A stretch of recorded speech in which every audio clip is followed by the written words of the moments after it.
مزاج میں تھوڑی سختی لازمی ہے۔ لوگ پی جاتے ہیں سمندر اگر کھارا نہ ہوتا پانی۔ تین خوبیاں انسان کو باکمال بنا دیتی ہیں: ٹھنڈا دماغ، میٹھی زباں اور نرم دل۔ مسلسل اہمیت دینے کے باوجود بھی اگر رشتے بے قدرے، بے لحاظ، بد مزاج ہی رہیں تو ان کے رہنے کی بہترین جگہ حدود ہے۔ حوروں کے خواب دیکھنے والوں، پہلے عورتوں کی عزت کرنا سیکھو۔ جنت وہ واحد شاندار جگہ ہے جہاں جانا تو سب چاہتے ہیں مگر جلدی کسی کو نہیں۔ کچھ لوگ ایسے بھی ہوتے ہیں جو ناراض رہیں تو سکون رہتا ہے۔ گھر کی چٹائی ہاسپٹل کے بیڈ سے بہتر ہے اور رزق کی تنگی سامان کی تنگی سے بہتر ہے۔ ہمیشہ اپنے رب کا شکر ادا کیجیے۔ اس قوم کی جہالت کیسے ختم ہوگی جو قوم اپنی اولاد کی تعلیم سے زیادہ اس کی شادی پہ دولت خرچ کرنا فخر سمجھتی ہے۔ ایک اچھا دوست وہ ہوتا ہے جو آپ کی خوشی میں تو خوش ہو لیکن آپ کے غم میں آپ کا سہارا بنے۔ اپنے خلاف باتیں خاموشی سے سن لو اور جواب دینے کا حق وقت کو دے دو۔ ان چالاک لوگوں سے ہمیشہ دور رہیں جو ہمیشہ وہی بات کرتے ہیں جو ہمارے دل کو پسند ہو۔ والدین کا اپنے بچوں کے سامنے لڑنا انہیں حد سے زیادہ بدتمیز بنا دیتا ہے۔ انسان کی زندگی تو اس قدر مختصر ہے کہ وہ محبت کا حق بھی ادا نہیں کر سکتا۔ جانے لوگ نفرت کے لیے وقت کہاں سے نکال لیتے ہیں۔ رشتوں کو وقت دو۔ تاج محل دلیا نے دیکھا ہے، ممتاز نے نہیں۔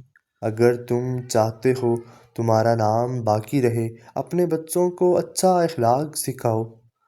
جادو الفاظ میں نہیں لہجے میں ہوتا ہے۔ اخلاق اور رویوں کی بدصورتی کا احساس ہمیں اس وقت تک نہیں ہوتا جب تک وہ ہمارے ساتھ نہ بڑھتے جائیں۔ جو مرد عورت کے ماتھے کو چومتا ہے تو سمجھ جانا کہ مرد اس عورت سے بے پناہ محبت کرتا ہے۔ بہت سے رشتے ختم ہونے کی ایک وجہ یہ بھی ہوتی ہے کہ ایک صحیح بول نہیں پاتا اور دوسرا صحیح سمجھ نہیں پاتا۔ بعض رشتے ہماری برداشت کی وجہ سے قائم ہوتے ہیں۔ وہ ایسے رشتے اس وقت تک قائم رہتے ہیں جب تک ہمارے اندر برداشت کی طاقت موجود رہتی ہے۔ کسی پر یقین کرنا ہے تو حد سے زیادہ گزر جاؤ، یہ تو یا تو ایک اچھا انسان ملے گا یا پھر اچھا سبق۔ رشتے ایک دوسرے کا خیال کرنے کے لیے ہوتے، ایک دوسرے کا استعمال کرنے کے لیے نہیں۔ رشتے ساز سے بنتے ہیں، رنگ، نسل اور چال دیکھ کر تو جانور خریدا جاتا ہے۔ کبھی کبھار ہمیں خاموش رہنا پڑتا ہے کیونکہ ہمیں رشتے بحث سے زیادہ پیارے ہوتے ہیں۔ رشتوں کا نہ ہونا اتنا تکلیف دہ نہیں جتنا رشتوں کے ہوتے ہوئے احساس کا مر جانا۔ محبت یہ نہیں کہ ایک دوسرے کو ذہنی مریض بنایا جائے، بلکہ محبت تو ایک دوسرے کی تھکاوٹیں سمیٹ لینے کا نام ہے۔ زندگی کے کچھ درد ایسے ہوتے ہیں جو جینے نہیں دیتے اور کچھ فرض ایسے ہوتے ہیں جو مرنے نہیں دیتے۔ سوچنے والا ذہن اور محسوس کرنے والا دل نصیب والوں کو عطا ہوتے ہیں۔ کامیاب لوگ اپنے فیصلوں سے دنیا بدل دیتے ہیں اور کمزور لوگ دنیا کے ڈر سے اپنے فیصلے بدل دیتے ہیں۔ زیادہ تر تعلقات اور رشتے کان میں غلط فہمیاں جمع ہونے کی وجہ سے بگڑتے ہیں۔ کبھی بھی حق بات کہنے سے مت گھبرانا، کیونکہ خدا کے سوا نہ کوئی زندگی کم کر سکتا ہے اور نہ کوئی رزق روک سکتا ہے۔ اچھے کے ساتھ اچھے رہو لیکن برے کے لیے برے مت بنو، کیونکہ تم پانی سے خون صاف کر سکتے ہو، خون سے خون نہیں۔ بڑا کام وہی شخص کر سکتا ہے جو خود کو چھوٹا کرنے پر راضی کر لے۔ اپنے بچوں کے لیے مثال قائم کریں، ان کو دینے کی عادت ڈالیں، مانگنے اور چھیننے کی نہیں۔ اگر انسان صابر ہو تو اس سے کی گئی زیادتی کا جواب عرش سے آتا ہے۔ ہمارے معاشرے میں جب رشتہ کرنا ہو تو عورت کا ماضی دیکھا جاتا ہے اور مرد کا مستقبل دیکھا جاتا ہے۔ دو باتیں ہمیشہ یاد رکھیں، کبھی تھوڑے سے مزے کے لیے گناہ نہیں کرنا، کیونکہ مزہ ختم ہو جائے گا لیکن گناہ تمہارے ساتھ جائے گا۔ اور کبھی تھوڑی سی مشقت کی خوف سے نیک عمل ترک نہ کرنا، کیونکہ مشقت ختم ہو جائے گی لیکن نیکی ساتھ جائے گی۔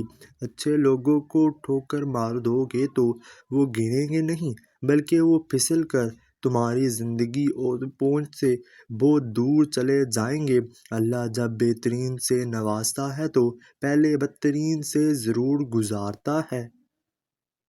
ایک خوبصورت دل ہزار خوبصورت چہروں سے بہترین ہے، اس لیے زندگی میں ہمیشہ ایسے لوگوں کو انتخاب کیجیے جن کے دل ان کے چہرے سے زیادہ خوبصورت اور صاف ہوں۔ ہر کسی کو ہر بات کا جواب دینا ضروری نہیں ہوتا، بہت سی جگہ پر واقعی ہی دل برا کرنا پڑتا ہے۔ ادب انسان کو ہلاک کی بلندیوں پر لے جاتا ہے، لیکن علم نہیں، کیونکہ علم تو شیطان کے پاس بھی تھا مگر ادب نہیں تھا۔ دو چار کتابیں پڑھ لکھ گئے ہیں تو انہیں ہضم کرنے کی کوشش ضرور کیجیے، دوسروں کا جینا حرام نہ کریں۔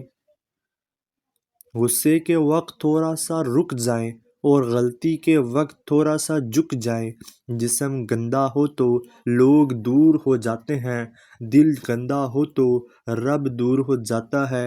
جب اللہ تمہارے دل سے اس انسان کا خیال نہیں نکال رہا تو جان لو یہ بات اللہ اس خیال کے ذریعے تم سے رابطہ کرنا چاہ رہا ہے۔ یاد رکھو، اللہ تمہارے دل سے کسی چیز کا خیال تب تک نہیں نکالتا جب تک تمہارے نصیب میں اس کے ملنے کی گنجائش رہتی ہے۔ کبھی کبھی اتنی تکلیف ہوتی ہے کہ اللہ کے علاوہ کسی سے بات کرنے کا دل نہیں کرتا۔ عورت کا چپ کر جانا اس کے زار و قطار رونے سے بھی زیادہ پراسرار ہے۔ جب تم پر کوئی سختی یا مصیبت آئے تو اپنے مخلص دوست سے ذکر کیا کرو، کیونکہ اس کے چار نتائج نکلیں گے: یا وہ اپنے ذمے لے لے گا، یا تو مدد کر دے گا، یا مشورے سے رہنمائی کرے گا، یا پھر دل سے دعا دے گا۔ غرور اور تکبر سے بچیں۔ کائنات کا پہلا گناہ نہ شرک تھا نہ کفر تھا، بلکہ پہلا گناہ یہ تھا کہ میں اس سے بہتر ہوں۔ جو عورت رات کے وقت اپنے شوہر کے ساتھ بالکل چپک کر سوتی ہے وہ بہت وفادار بیوی ثابت ہوتی ہے۔